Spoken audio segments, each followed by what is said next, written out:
தமிழ்நாட்டின் கிழக்கு கடற்கரையில் அமைந்துள்ள கடலூர் ஆறுகள் கூடும் இடம் என்பதால் கூடலூர் என அழைக்கப்பட்டு பின்னர் கடலூர் என அது மருவியதாக பெயர் காரணம் உண்டு. விவசாயத்தை தொழிலாக கொண்டுள்ள இப்பகுதியில் விளையும் சுவையான பன்ருட்டி பலாப்பழமும் நெய்வேலி நிலக்கரி சுரங்கமும் தொகுதியின் தனி அடையாளங்கள். வடலூர் சத்தியஞான சபை, கடலூர் சிப்காட், விருத்தாச்சலம் பீங்கான் தொழிற்சாலை, விருத்தகிரீஸ்வரர், தேவநாத சுவாமி, பாடலீஸ்வர திருக்கோயில்கள், வெள்ளி கடற்கரை என கடலூருக்கான சிறப்புகள் ஏராளம்.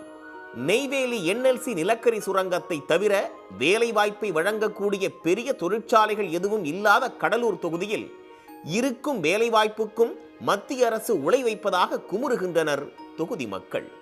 நிலக்கரி சுரங்கத்துக்கு தங்கள் நிலத்தையும் விளைநிலங்களையும் கொடுத்துவிட்டு குடியிருக்க ஒரு வீடின்றி அகதிகளைப் போல் தவித்து வருவதாக குற்றம் சாட்டும் மண்ணின் மைந்தர்கள் வட மாநிலங்களைச் சேர்ந்தவர்களை இறக்குமதி செய்து அவர்களுக்கு மட்டுமே NLC நிர்வாகம் வேலை வழங்கி வருவதாக கொந்தளிக்கின்றனர்.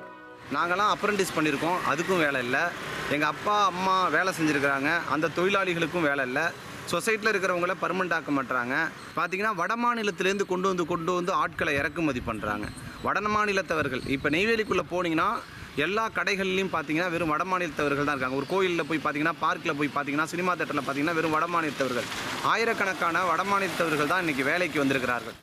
பன்ருட்டியை தலைமையிடமாக கொண்டு முந்திரி ஏற்றுமதி மண்டலம் அமைக்கப்படும் என்ற மத்திய அரசின் வாக்குறுதி அப்படியே கிடப்பில் போடப்பட்டுள்ளதாக கூறும் கடலூர் தொகுதி மக்கள் உடனடியாக முந்திரி தொழிற்சாலை கொண்டு வர புதிய MP முயற்சி எடுக்க வேண்டும் என்கின்றனர். விருத்தாச்சலம் பகுதியில் வேளாண் கல்லூரி அமைக்க வேண்டும் என்பதும் அவர்களின் கோரிக்கை. விருத்தாசலம் பெரியார் நகரிலே 105 ஏக்கர் பரப்பளவில் வேளாண் ஆராய்ச்சி பல்கலைக்கழகம் உள்ளது. இந்த வேளாண் ஆராய்ச்சி பல்கலைக்கழகத்திற்கு வெளியூரிலிருந்து பல ஆராய்ச்சி மாணவர்கள் முந்திரி, பலா, எள் போன்ற விவசாய சம்பந்தப்பட்ட விஷயங்களில் ஆராய்ச்சியாக மாணவர்கள் வந்து செல்கின்றனர். ஆனால் அங்கு வேளாண் பல்கலைக்கழகம் இருக்கிறதே தவிர ஒரு கல்லூரி இல்லை. எனவே உடனடியாக ஒரு வேளாண் கல்லூரி அமைக்க வேண்டும் என்று கேட்டுக்கொள்கிறோம்.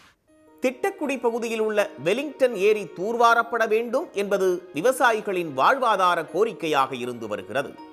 சென்னை திருச்சி தேசிய நெடுஞ்சாலையில் உள்ள மேம்பாலத்தை உடனடியாக சீரமைக்க வேண்டும் என்று கோரும் கடலூர் தொகுதி மக்கள் கடலூர் முதல் தஞ்சாவூர் வரை தங்க நாற்கர சாலை திட்டத்தை நிறைவேற்ற வேண்டும் என்கிறார்கள். செராமிக் தொழிற்சாலைக்கு தேவையான மண்ணை NLC சுரங்க நிறுவனமே வழங்கினால் பகுதி மக்கள் பயன்பெறுவார்கள் என்று அவர்கள் வலியுறுத்துகிறார்கள். கடலூரில் இருந்து சென்னைக்கு பயணிகள் கப்பல் இயக்கும் திட்டமும் கிடப்பில் போடப்பட்டிருப்பதை சுட்டிக்காட்டும் கடலூர் தொகுதி மக்கள் நெய்வேலியில் சிறு விமான நிலையம் அமைத்தல், கடலூர் புதுச்சேரிக்கு ரயில் பாதை அமைப்பது ஆகியவையும் நிறைவேற்றப்பட வேண்டும் என எதிர்பார்க்கின்றனர். ஒவ்வொரு ஆண்டும் புயல் மற்றும் வெள்ள பாதிப்புகளை சந்திக்கும் கடலூர் மாவட்டத்தை பேரிடர் மாவட்டமாக அறிவிக்க வேண்டும் என்கிறார்கள் கடலூர் தொகுதி வாக்காளர்கள். கடலூர் மாவட்டம் என்பது தமிழகத்திலுடைய பெரும்பாலான மாவட்டத்தினுடைய வடிகால் மாவட்டமாக கடலூர் இருக்கிறது. ஒவ்வொரு ஆண்டும் மழை பெய்கிற போது அனைத்து பல்வேறு மாவட்டங்களுடைய மழைநீர் என்பது கடலூரை வந்து கடலில் கலப்பதால் கடலூர் வந்து ஒரு இயற்கை பேரிடர் மாவட்டமாக ஒரு கடந்த டிசம்பர் நவம்பர் மாதங்களில் ஒரு மிகப்பெரிய முறைசாரா தொழிலாளர்களுக்கு வேலை இல்லாத நாளாக மிகப்பெரிய அபாயம் சூழ்ந்திருக்கிற மாவட்டமாக ஒவ்வொரு ஆண்டும் இருக்கிறது. எனவே இயற்கை பேரிடர் மாவட்டமாக இதை அறிவிக்க வருகின்ற நாடாளுமன்றத்தில் பொறுப்பேற்கிற நாடாளுமன்ற உறுப்பினர் இந்த நீண்டகால கோரிக்கைக்காக நிறைவேற்ற வேண்டும். ஏற்கனவே அளித்த வாக்குறுதிப்படி சூரியகாந்தி எண்ணெய் பிழியும் ஆலை அமைப்பதற்கான அறிகுறியே தெரியவில்லை என்று சலிப்புடன் கூறும் கடலூர் தொகுதி மக்கள் தனியார் கரும்பு சர்க்கரை ஆலை நிர்வாகங்கள் தர வேண்டிய நிலுவைத் தொகையை பெற்றுத்தர புதிய MP நடவடிக்கை எடுக்க வேண்டும் என்றும் NLC 3ஆம் சுரங்க விரிவாக்க பணிகள் உடனே நிறுத்தப்பட வேண்டும் என்றும் வலியுறுத்துகிறார்கள். கடலூர் மக்களவை தொகுதியில் கடலூர், பன்ருட்டி, நெய்வேலி, குறிஞ்சிப்பாடி, விருத்தாச்சலம், திட்டக்குடி தனி தொகுதி என 6 சட்டப்பேரவை தொகுதிகள் இடம்பெற்றுள்ளன.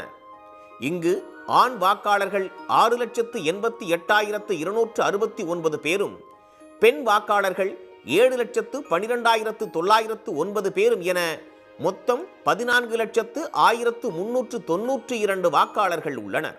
1951ஆம் ஆண்டு முதல் தேர்தலை சந்தித்து வரும் கடலூர் மக்களவை தொகுதியில் ஸ்தாபன காங்கிரஸ் 2 முறையும், தமிழ்நாடு உழைப்பாளர் கட்சி 1 முறையும், சுயேட்சை 1 முறையும் வெற்றி பெற்றுள்ளனர். 7 முறை காங்கிரஸ் கட்சியும், திமுக 5 முறையும், அதிமுக 2 முறையும் வெற்றியை ருசித்துள்ளன. திமுக கூட்டணியில் தமிழ் மாநில காங்கிரஸ் கட்சி 2 முறையும், ஜனதாதளம் 1 முறையும் வெற்றி பெற்றுள்ளன. கடந்த தேர்தலில் திமுகவைச் சேர்ந்த திரு TRVS ரமேஷ் 5,22,160 வாக்குகள் பெற்று வெற்றி பெற்றார். இந்த தேர்தலில் யார் நிற்கப் போகிறார்கள் என்ற எதிர்பார்ப்பு அதிகரித்துள்ள நிலையில் எந்த கட்சி வேட்பாளராக இருந்தாலும் தொகுதி மக்களின் எதிர்பார்ப்புகள் அவர்களின் வாக்குகளை பெறுவதற்கு பெரும் சவாலாக இருக்கும் என்பதே களத்தில் நிலவும் யதார்த்தம். சன் செய்திகளுக்காக கடலூரில் இருந்து கண்ணதாசன்.